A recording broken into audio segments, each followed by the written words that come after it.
नमस्कार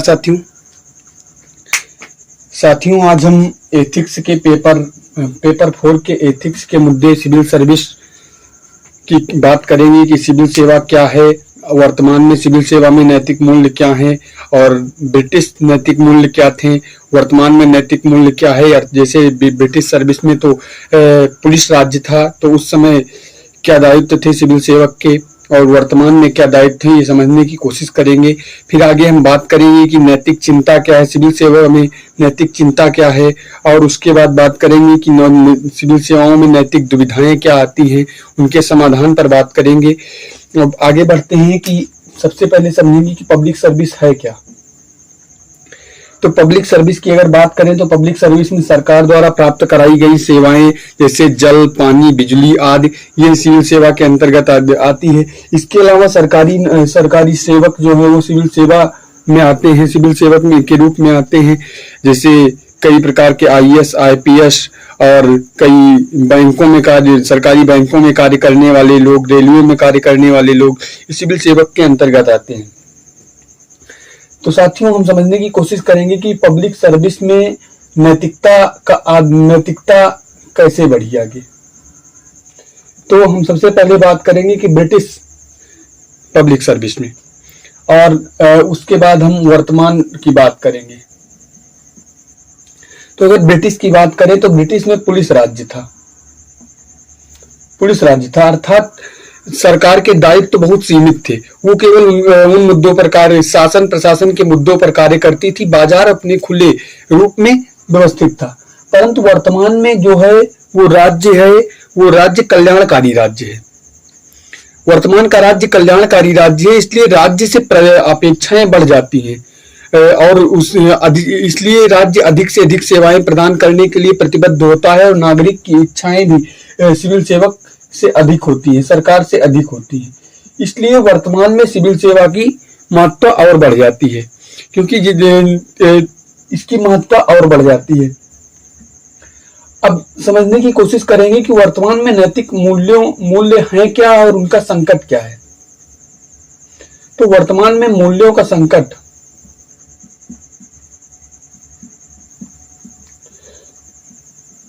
तो सबसे पहले बात करें कि मूल्यों का संकट वर्तमान में कैसे हो रहा है। तो समझने की कोशिश करेंगे कि इसमें सबसे बड़े मूल्य की संकट है कि सत्यनिष्ठा का अभाव वर्तमान में देखने को मिलता है। सत्यनिष्ठा का अभाव दिखने को मिलता है, पारदर्शिता का अभाव दिखने को मिलता है।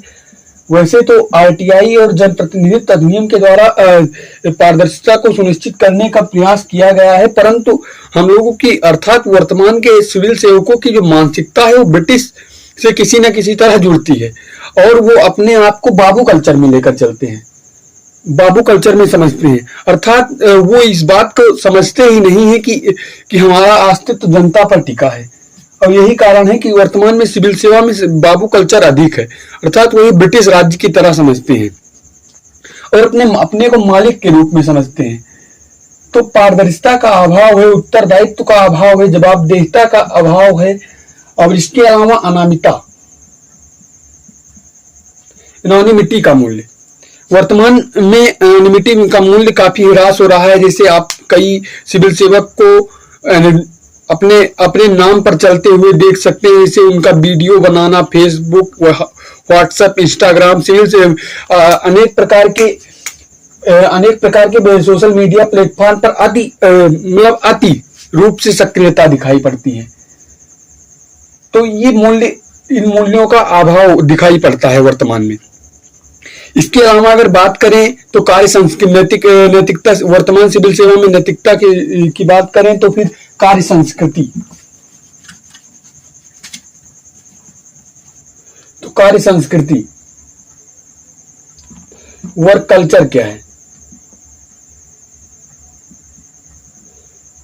तो ये सबसे बड़ा मुद्दा है कि वर्क कल्चर क्या है, वर्क कल्चर से कैसे समस्या आ रही है।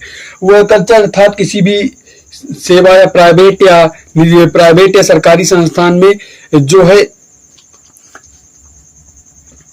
प्राइवेट या सरकारी संस्थानों में किस प्रकार से वहां की कार्य संस्कृति कैसी है, पारदर्शिता की संस्कृति है, सहभागिता की संस्कृति है, या फिर अन्य किस प्रकार की संस्कृति को देखने को मिलता है। किस प्रकार की संस्कृति को देखने को मिलता है। अब इसके अलावा अगर बात करें तो किस प्रकार की कार्य संस्कृति में बाधा आ रही है, जैसे वर्तमान में सिविल सेवकों द्वारा कुशलता से कार्य नहीं कर पाना और कुशलता से कार्य नहीं कर पाना, बाबू कल्चर अर्थात अपने आप को बड़ा समझना, नागरिक केंद्रित मुद्दों को नजरअंदाज करना आदि। परंतु अब समझते हैं कि कार्य संस्कृति इतनी भारत में लोक सेवा में कार्य संस्कृतियों का अभाव क्यों हो रहा है, इसका कारण क्या है। तो अगर कारण की बात करें, कार्य संस्कृति के कारण की बात करें तो कई कारण निकल कर आते हैं। तो सबसे पहले समझते हैं कि वर्तमान में सिविल सेवा में अति सुरक्षा है, जैसे वेतन हुआ, भत्ता हुआ, पेंशन हुआ, अति सुरक्षा है। अर्थात समान कार्य के लिए समान वेतन तो आवश्यक है, परंतु समान परफॉर्मेंस के लिए समान वेतन हो। मतलब अगर किसी सिविल सेवक ने अधिक परफॉर्मेंस अपना बहुत अच्छे तरीके से किया है तो उसको प्रेफरेंस इस बात का मिलना चाहिए। ये नहीं कि इसलिए सिविल सेवकों में कार्य के प्रति उत्साह का अभाव दिखता है और उनमें उत्साह की कमी दिखती है। इसीलिए उनमें उत्साह की कमी दिखती है। यही कारण है कि वर्तमान में कार्य संस्कृति बहुत बेहतर नहीं है। वैसे तो इस समय अगर बात करें तो सिविल सेवकों के लिए प्रधानमंत्री अवार्ड वार्षिक रूप से मिलते हैं, परंतु वो पर्याप्त नहीं है, क्योंकि वो सिर्फ सिविल सर्विस में, जैसे अगर बात करें तो IAS IPSों के लिए भी है, और उसको निचले स्तर पर भी इस प्रकार के कार्यक्रमों का संयोजन करना चाहिए। और सिविल सेवकों को जो अच्छा कार्य कर रहे हैं उन्हें उचित सम्मान मिलना ही चाहिए, ताकि यहाँ की कार्य संस्कृति बेहतर हो सके। तो इस प्रकार कार्य संस्कृति को बेहतर करके नागरिक केंद्रित नियमों को बनाया जा सकता है और नागरिक को केंद्र में रखकर ही सिविल सेवक काम करेंगे। अब अगर इसके बाद की बात करें तो सिविल सेवाओं में वर्तमान में नैतिक चिंताएं क्या हैं, और इसके अलावा वर्तमान में सिविल सेवा में नैतिक चिंता व नैतिक दुविधाएं क्या हैं। तो अगर बताएं कंसर्न और दुविधा, डायलेमा। तो वर्तमान में नैतिक चिंताएं और नैतिक दुविधाएं क्या हैं। तो सबसे पहले समझने की कोशिश करते हैं नैतिक चिंता है क्या। जो चिंता होती है वो दूसरों के पक्ष में होती है कि कहीं इससे किसी का अनभला ना हो जाए, किसी को हानि ना पहुंच जाए आदि। और डायलेमा जो होता है निर्णय लेने के संबंध में होता है। जैसे डायलेमा से संबंधित से दुविधा ऐसे होती है कि जैसे आपके पास दो विकल्प हों और दोनों विकल्प मजबूत तरीके से हों, दोनों मतलब लगभग अगर बात करें तो 50-50, 50-50%, और निर्णय लेने की अनिवार्यता हो, तो फिर निर्णय की अनिवार्यता हो तो वहां पर दुविधाएं आती हैं, कंसर्न। जैसे हालांकि दुविधाएं कई प्रकार की हो सकती है। जैसे सामान्य दुविधा है, किसी को चाय पीना है कि कॉफी पीना है, इसमें दुविधा हो जाए। और इसके अलावा नैतिक चिंताएं कई हो सकती हैं। जैसे नैतिक चिंताओं की बात करें तो प्रेमी और मां का संबंध, अंतरजातीय विवाह संबंधी मुद्दे। जैसे अंतरजातीय विवाह में कोई परिवार वाले चाहते हैं कि ना हो, बल्कि तुम्हारा प्रेम है, तो वो अंतरजातीय विवाह, इस प्रकार के संबंधों में भी नैतिक दुविधाएं हो सकती हैं। इसके अलावा अगर बात करें तो नैतिक चिंताएं अब हम वापस आते हैं कि एथिकल कंसर्न क्या है। नैतिक चिंताएं हम समझ चुके ही हैं। अब समझने की कोशिश करेंगे कि लोक सेवा में जो है वो नैतिक चिंताएं कैसे होती हैं। तो सबसे पहले समझने कि निजी संस्थान में, और उसके बाद समझेंगे सार्वजनिक या गवर्नमेंट जॉब में या लोक सेवा में। तो जो निजी संस्थान में है तो उसमें ऑनर के स्तर पर क्या नैतिक चिंताएं हो सकती हैं। इसके अलावा एम्प्लॉयज के स्तर पर क्या नैतिक चिंताएं हो सकती हैं। तो ऑनर के स्तर पर जैसे सेक्सुअल हरासमेंट, इसके लिए विशाखा गाइडलाइन जो जारी हुई थी, तो सेक्सुअल हरासमेंट की समस्या तो नहीं है उस संस्थान में। बाल श्रम, इसके अलावा सामाजिक CSR आदि का पालन हो रहा है कि नहीं। इसके अलावा पर्यावरणीय मुद्दे, जैसे उससे पर्यावरण को कितना हानि पहुंच रहा है, तो प्राइवेट संस्था में ये इतनी चिंताएं हो सकती हैं। इसके अलावा एम्प्लॉयज के स्तर पर अगर बात करें, एम्प्लॉयज के स्तर पर, तो एम्प्लॉयज के स्तर पर बात करें तो एम्प्लॉयज अपने मालिक के प्रति, अपने कंपनी के प्रति बिल्कुल जवाबदेहिता उत्तरदायिता रखता है कि नहीं रखता है, ये इन समस्याओं को समझ सकते हैं। उन्हें उचित सेवाएं उन्हें ऑनर द्वारा उचित सेवाएं मिल रही हैं कि नहीं मिल रही हैं, उनको कार्य करने के लिए किस प्रकार की सुविधाएं मिल रही हैं, जैसे अच्छा जल, अच्छा पानी, अच्छा वातावरण मिल रहा है कि नहीं, ये चिंताएं एम्प्लॉयज के स्तर पर हो सकती हैं। इसके अलावा अगर आप बात करें तो ये एम्प्लॉयज के स्तर पर हो गया। अब समझने की कोशिश करेंगे कि एथिकल डायलेमा क्या है। एथिकल डायलेमा, नैतिक दुविधाएं क्या हैं।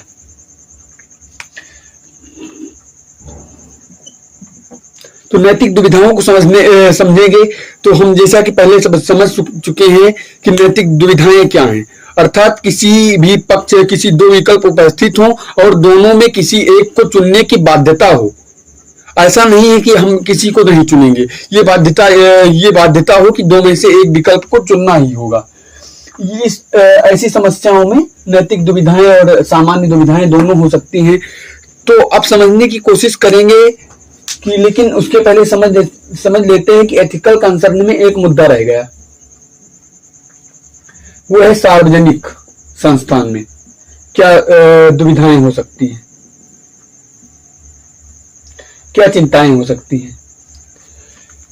तो सार्वजनिक संस्थान में तो अगर बात करें तो समझेंगे कि फिर सरकार द्वारा किस प्रकार की सेवाएं प्राप्त कराई जा रही हैं, पेंशन की सुविधाएं क्या हैं। अगर जैसे बात करें कि अगर इस बात पर चिंता हो, पेंशन की बात करें तो यहाँ एक मुद्दा जो हालिया मुद्दा है, अग्निवीर सैनिकों से संबंधित जो मुद्दा था, वो भी एथिकल कंसर्न का एक हिस्सा बनता है कि हमारे सैनिक इतने दिनों तक अपनी कार्य सेवाएं देंगे, उसके बाद उनको कई प्रकार की समस्याएं भी हो सकती हैं, ट्रेनिंग के दौरान और अन्य समस्याएं भी हो सकती हैं। तो यहाँ पर एक एथिकल कंसर्न ये बनता है कि हमारे लिए जान देने वाले सैनिक के लिए हमारी सरकार और हम पेंशन क्यों नहीं दे पा रहे हैं। हालांकि इसके पक्ष विपक्ष दोनों हो सकते हैं, लेकिन एक प्रकार का ये एथिकल कंसर्न हो सकता है। इसके अलावा अगर बात करें तो कंसर्न की सार्वजनिक स्तर पर कंसर्न की बात करें तो समझने की कोशिश करेंगे कि सभी नागरिकों को समान वेतन, समान कार्य के लिए समान वेतन मिल रहा है कि नहीं मिल रहा है। और जैसे मातृत्व सुरक्षा के लिए छुट्टियां मिल रही है कि नहीं मिल रही है। जैसे 180 दिन के लिए मातृत्व सुरक्षा अवकाश मिलता है, अर्थात जैसे कोई महिला कार्य कर रही है तो उसकी बच्चे होने के समय में 180 दिन के लिए छूट मातृत्व देखभाल सुरक्षा के लिए दिया जाता है। इसके अलावा पितृत्व सुरक्षा 15 दिन की छुट्टी, बच्चे होने पर डिलीवरी के समय 15 दिन की छुट्टी पिता को भी मिलती है। तो इस प्रकार की चिंताएं हो सकती हैं कि सार्वजनिक क्षेत्र में किस प्रकार की सेवाएं मिल रही हैं। और इसके अलावा से अगर बात करें तो सामाजिक स्तर पर भी सार्वजनिक सेवाएं, जैसे पर्यावरण का सभी नियम को बनाने वक्त पर्यावरण का कितना ध्यान दिया जाता है, क्या किया जाता है, ये भी एक कंसर्न बन सकता है। अब हम दोबारा अपने टॉपिक पर लौटते हैं, एथिकल डायलेमा मतलब दुविधा। तो दुविधा की बात करें तो नैतिक क्षेत्र में, निजी क्षेत्र में अगर बात करें पहले तो ऑनर के स्तर पर, फिर वही मुद्दा, ऑनर के स्तर पर क्या होगा। तो अगर ऑनर के स्तर पर, मालिक के स्तर पर देखा जाए तो जैसे बात करें कि कोई भी मालिक, जैसे वर्तमान में भारत में बेरोजगारी बढ़ रही है तो मालिक सस्ती दरों पर रोजगार देकर कई लोगों को रखे, यह एक सम्मानजनक राशि दे और कम लोगों को रखे। एक प्रकार का ये भी दुविधाएं हो सकती हैं, जो कि एक नैतिक दुविधाएं भी हैं। और इसके अलावा ये समझने की टैक्स पे सही से कर रहे हैं कि नहीं कर रहे हैं। जैसे प्रतिस्पर्धा के लिए कम टैक्स करके विज्ञापन, इसके अलावा विज्ञापन कैसा दे रहे हैं, मतलब सामाजिक विज्ञापन देते वक्त अपने कार्यों को सही से कर रहे हैं कि नहीं कर रहे हैं। जैसे अगर उदाहरण के लिए बात करें तो जो नशीले पदार्थ का विज्ञापन होता है, जैसे गुटखा हुआ, विमल पान मसाला का हुआ, कमला पसंद, ये सब जो ऐड आते रहते हैं, हमारे कई राजनेता भी करते हैं, मतलब राजनेता नहीं, वो क्या कहेंगे कि वो जो एक प्रकार के अभिनेता होते हैं वो भी करते हैं, माफ कीजिएगा राजनेता निकल गया, अभिनेता जो करते हैं वो तो कंपनी वो पूरा करती है कि नहीं करती। जैसे विमल कई गुटखों के मसाले में ये आता है कि इसमें केसर, तो क्या वास्तव में उसमें केसर डाला गया? ये भी एक नैतिक दुविधाएं हो सकती हैं निजी क्षेत्र में ऑनर के स्तर पर, कि सही विज्ञापन दिखाकर उसे लोगों को जो वादा किया जाता है उसे पूरा किया जाता है कि नहीं किया जाता है। इसी प्रकार जैसे कई शैम्पूल, साबुन आदि की बात करें, फेयर एंड लवली की बात करें, जो कि बड़ा मुद्दा में भी रहा था, एक बार उस पर केस भी हुआ था कि मतलब इसे लगाने से सुंदरता आ जाती है। तो एक प्रकार का ये कंसर्न ही बनता है कि जो हम अपने नागरिकों को वादा कर रहे हैं उसे पूरा कर रहे हैं कि नहीं कर रहे हैं, जो अपने ग्राहकों, अपने क्लाइंट को वादा कर रहे हैं उसे पूरा कर रहे हैं कि नहीं कर रहे हैं। तो एक प्रकार की ये डायलेमा हो गया। तो ये ऐसा करना चाहिए कि ऑनर को नहीं करना चाहिए, इस डायलेमा में कोई भी ऑनर हो सकता है। इसके अलावा अगर बात करें तो एम्प्लॉइज के स्तर पर, तो एम्प्लॉइज के स्तर पर क्या करना चाहिए? जैसे एम्प्लॉइज के स्तर पर ये भी, इसमें भी दुविधा हो सकती है। जैसे अपनी कंपनी के लिए कार्य करते हुए दूसरी कंपनी के साथ साठगांठ कर लेना, ये भी एम्प्लॉइज के स्तर पर दुविधाएं हो सकती हैं। और निजी हित या कंपनी का हित, ये भी समस्याएं हो सकती हैं। एथिकल डायलेमा इस प्रकार के हो। अब समझने की कोशिश करेंगे कि सार्वजनिक स्तर पर दुविधाएं किस प्रकार हो सकती हैं। सार्वजनिक स्तर पर, तो सार्वजनिक स्तर पर अगर दुविधाओं की बात की जाए तो कई प्रकार की दुविधाएं हो सकती हैं। यथा अगर समझने की कोशिश करें तो जैसे नैतिक बनाम नैतिक दुविधा, नैतिक बनाम नैतिक दुविधा, नैतिक बनाम व्यक्तिगत स्तर पर, इस प्रकार की दुविधाएं हो सकती हैं। तो अगर समझने की कोशिश करें कि नैतिक बनाम नैतिक दुविधाएं कैसे हो सकती हैं सार्वजनिक स्तर पर, तो जैसे यूथेनेशिया का मुद्दा हुआ, इस स्तर पर भी समझ सकते हैं कि जैसे अगर किसी देश का संविधान कहता है कि किसी को दंडित करना, उसे मृत्यु दंड देना अपराध है। और फिर यूथेनेशिया का मुद्दा हुआ कि उसे अगर कोई प्राणी अगर कष्ट से कराह रहा है और उसे अब किसी भी प्रकार से उसका इलाज नहीं किया जा सकता है, तो फिर उसे मृत्यु दंड देना चाहिए कि वो तड़पने के लिए छोड़ देना चाहिए। तो इस पर अगर बात करें तो अगर गांधी जी की बात करें तो गांधी जी का भी मानना था कि मैं ऐसी अहिंसा को नहीं मानता हूं जो अहिंसा न करने से और ज्यादा अहिंसक हो जाए, और ज्यादा हिंसक हो जाए, तो मैं ऐसी अहिंसा को नहीं मानता है। इससे उन्हें उदाहरण देते, अगर उदाहरण से बात करें कि अगर कोई मच्छर गलती से दोनों हाथ के बीच में आ गया और वो एक प्रकार से वो अधमरा हो गया है, तो और वो आधा जीवित है और उसे किसी भी प्रकार से वो दोबारा अपने पंखों से नहीं उड़ सकता है, तो ऐसे मुद्दों में क्या करना चाहिए? तो जैसे अगर गांधी जी की माने तो उचित तो ये है कि उसे मार देना चाहिए, क्योंकि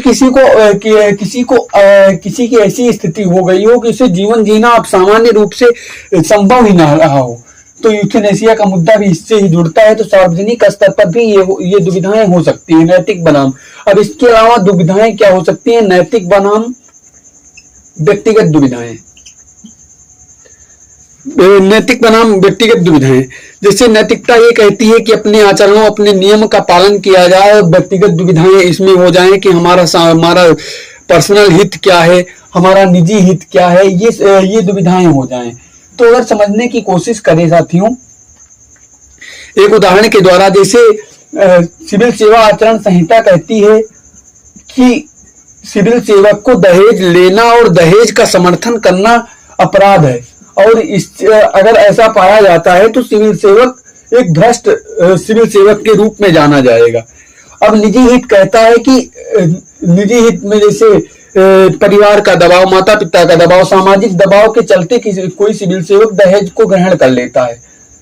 तो ये ऐसे जो हो गया, ये मुद्दा हो गया कि ये नैतिक दुविधाएं, यहाँ पर नैतिक बनाम व्यक्तिगत स्तर पर दुविधाएं हो गई कि इस स्तर पर क्या करना चाहिए।